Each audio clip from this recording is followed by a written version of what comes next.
This is the Conservative Crusader. Welcome back to the Red Future Radio Network. You're listening to the Conservative Crusader. My name is GOP Josh. Thank you for tuning in today, folks, where we have a very special guest joining us on this program. Our guest today is the Republican nominee for the U.S. House of Representatives in North Carolina's 1st Congressional District. She is just recently Trump endorsed, and she's joining us now. Sandy Smith is her name, sandysmithnc.com. Mrs. Smith, thank you for joining me today here on the Red Future Radio. It's an honor to have you. Thanks, Josh. It's an honor to be on your show. Well, I really appreciate that. So we're going to start this off with a listener-submitted question by the Calvin Coolidge Project. I believe it's a great question to start with. What role does God play in your campaign, and what role will he play in your work as representative? He plays the number one role in my life, in my campaign, and will be my guidance when I'm a legislator for North Carolina. Up in Congress. I appreciate that. That's very important to me, and it is important to our listeners as well. So let's hop right into the politics of it now. We got that part out of the way, got the important part out of the way. Well, I would say it's not that it's, the thing is that is super important, because I'm going to make this statement. The problem with our country right now is we've allowed God to be removed from everything. And I'm going to say this. I want to be a beacon of hope to show that, look, we're going to put God back into everything. God is number one. Our country was founded on Judeo-Christian values. And if we sit back and do nothing, I'll just say it. These godless communists are going to take over our country and destroy it. And we will have nothing for ourselves, our children, or our grandchildren. You know, we just started talking a couple minutes ago, and I like you already. I mean, you're hopping right into it. Foot on the flame, you're absolutely correct, and I appreciate you saying that. I appreciate you saying the things other people won't say and other politicians won't say. So hopping into the politics of it, according to Real Clear Politics, or 538, is redistricting map that they built, North Carolina's, your 1st congressional district leans to the left by about 5%. It's an easily flippable race in this red tsunami. But what are you doing on the ground to guarantee that you can flip enough voters to win in this Democrat-leaning district? Well, actually, let me go back and say 538 is a very left-leaning organization. As a matter of fact, they showed this race being a true toss-up. And when I started broadcasting that, within 30 days, they brought my forecast down to almost no possibility at all. However, if you go and take a look at some of the more, fair and balanced organizations, like Decision Desk HQ has this leaning right. You have the Cook Report that has this rated as a D2, which is truly a toss-up district. Mm-hmm. So this is a true opportunity for us to flip this district and flip this race. What I have that my opponent doesn't have, and that is solutions and issues to stand on. They have a failing economy. They've got families that are starving, can't afford gas in their car. We have an open border that people are flowing across every single day, and we don't have a clue as to who they are or what they're bringing across our border. They're bringing poison across that border and killing our American families. I don't know if you know this, but the fentanyl that's coming over in the truckloads is the number one killer of young people 18 to 42 years old. And it's horrific. So being able to get out there and talk the issues and have real solutions on what we can do to get our country back on the right track is what I have to offer, and is what is inspiring folks to get behind my campaign. I have a lot of folks that are independent and even Democrats that are supporting me, because we need change, we need opportunity, and we have been neglected for so many years here in the 1st District. I'm glad to hear that, and I'm glad you're hitting on these issues, these important issues, especially the fentanyl across the border. One of the biggest issues for even Democrats is the drug crisis across the nation, which is like he's mentioned, one of the largest killers of many age groups, every age group. And I'm glad you're hitting on these issues. And I talk to a lot of politicians, both on the program and off the program. And I don't think I've had one that's came out feet to the flame, just like you are, saying everything that's true, everything that's right in the first 5 minutes. So I really appreciate that. It's unbelievable. I'm sorry. They don't call me the redheaded firecracker that's going to work for you for nothing. I haven't heard that. That's a good one. All right. So, Yeah. if you could only accomplish one thing while you were in Congress, you had 2 years in this term, half of it's taken off so you can campaign for Nancy Pelosi's people, so they can go off and campaign and make sure they can win re-election. So you have about a year, so to speak. What is one thing you would accomplish? If you could only do one, what would it be? Man, that is a tough question because there is so much to do. And I'll tell you, I'm very ambitious and very determined to get things done.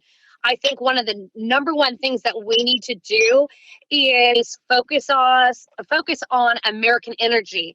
And that means opening our XL pipeline, the Keystone XL pipeline, and get American energy flowing. Because that has a domino effect across the board from the top of industries across the country. It would give instant relief to our families that are struggling to pay, $4, $5, and $6+ a gallon, which, just for the record, we haven't seen anything yet in regards to gas prices. It's getting ready to go crazy bonkers. It would actually reduce our food costs because our truckers, their diesel costs would go down. So then those costs that were passed along to the manufacturer and the food processing and whatever, they're able to lower the cost. So, I mean, it's a domino effect. So that is something I think would be very important for us to get done. It would also make our country safer. Right now, my opponent, along with Joe Biden and Nancy Pelosi, are draining our strategic oil reserves and putting our country in a very, very dangerous position and leaving us very vulnerable. And I know a lot of people don't want to talk about that, but I'm telling you, it's so important for us to be energy independent, because when we're energy dependent, we help make the world a safer place. So that's why I think that would be a huge thing. Now, I would hope to get more than just one thing done. So I'll throw in there that I want to shut down that border and seal it and start building that wall and stop that flow of drugs. And there's just so much stuff to get done. But those are two things that I really think we have to get handled right away. So you mentioned the gas prices, which I had a question about, because I'm driving down the road and I look at signs, $4.09 a gallon. I'm like, 2 years ago, it was less than $3 a gallon. Where's this coming from? And it was $1.98 in January 2021 before Biden took office. And that was after the COVID restriction and everything, the excuses they used for Trump's low gas prices. It was still so much lower. Absolutely. So OPEC, I think you probably saw the news today, they're planning on cutting 20 million barrels a day, I think it said, of production. You mentioned, bringing gas prices down. What will be your strategic plan to either bring those barrels back or get American energy flowing again and getting it producing for the American people? Absolutely. That's what we have to do. We have to be focused on American energy production and start making our country rich. Why are we sending money overseas to countries that hate us and buying oil over there? We need to make sure that we are energy independent, and more importantly, we need to be energy dominant, because we're seeing exactly what's happening over in Europe and Russia. I don't know if you know this, but they are trying to figure out how they're going to heat homes in Europe right now because they can't afford the gas and can't get the gas.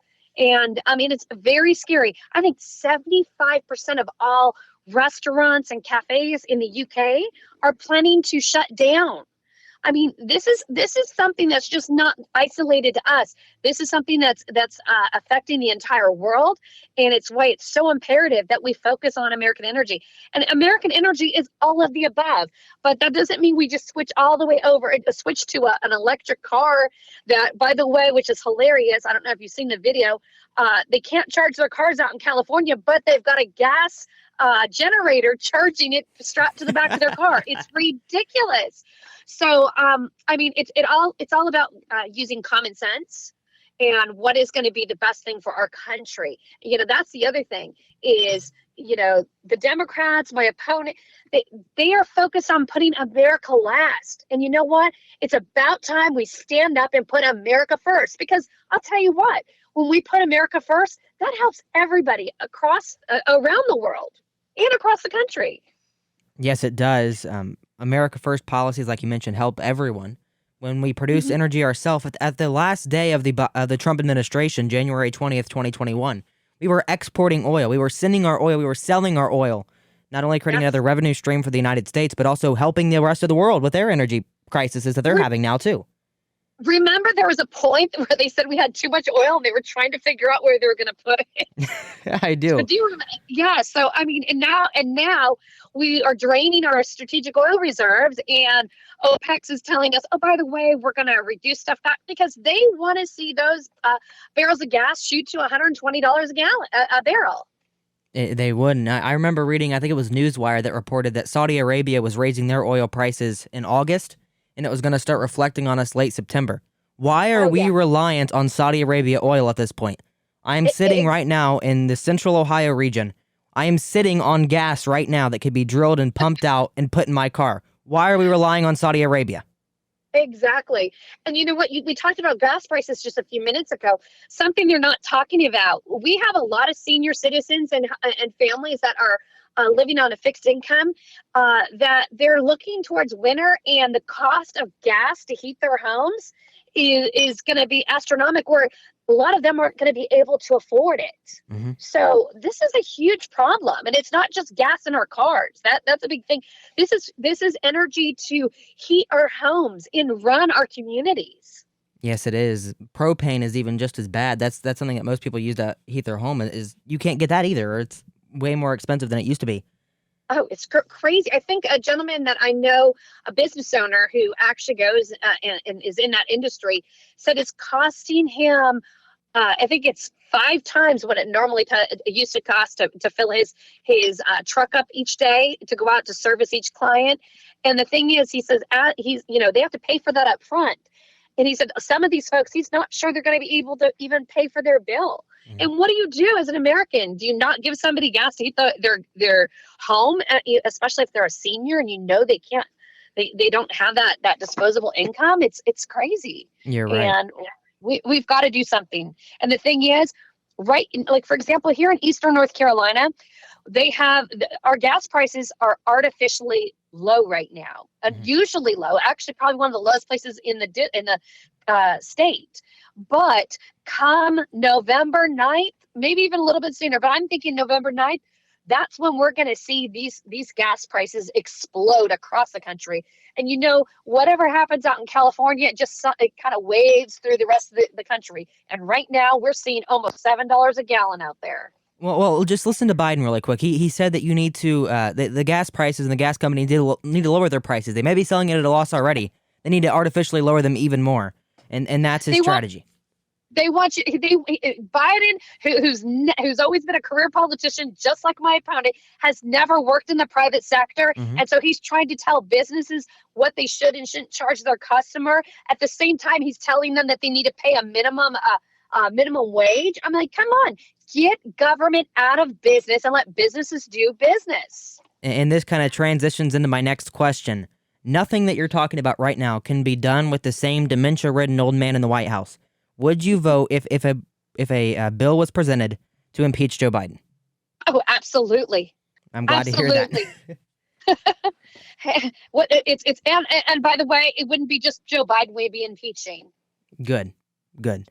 So we have another listener submitted question about the House Freedom Caucus. Are you planning on joining that when you enter Capitol Hill? I was just endorsed by the Freedom Caucus, and it definitely seems like a place that would be a place that I would feel at home at. So if I'm offered the invitation to join, it's definitely something I would entertain. I'm very glad to hear that. And we're running low on time. We only have you for 15 minutes. So where can someone find your campaign on the digital sphere, online, on Twitter, Instagram, Facebook, your website, help out, donate, ask you questions, whatever they want to do? That perfect. I would love that. Okay, so you can go to my website. It's super easy. It's sandysmithnc.com. And then if you're on any social media platform, I think I'm just about on every single platform, my handle is Sandy Smith NC. And you can go to my website, click that little donate button, donate whatever you can. If it's $5, fantastic. That buys a yard sign. If you can give a more than that, I can get radio ads and there's YouTube ads and stuff like that. So This is grassroots. This is we the people working, because I will tell you this, Nancy Pelosi has spent over $2 million attacking me. They have spent more money on me than just about any other congressional race in the country, because Nancy Pelosi fears me.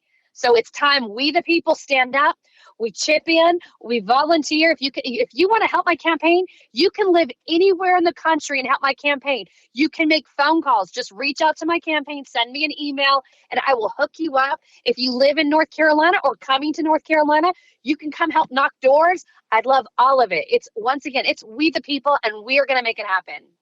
That's sandysmithnc.com. I love how well presented that was, by the way. Usually people are like, well, you can find me here. You had it way down. All right.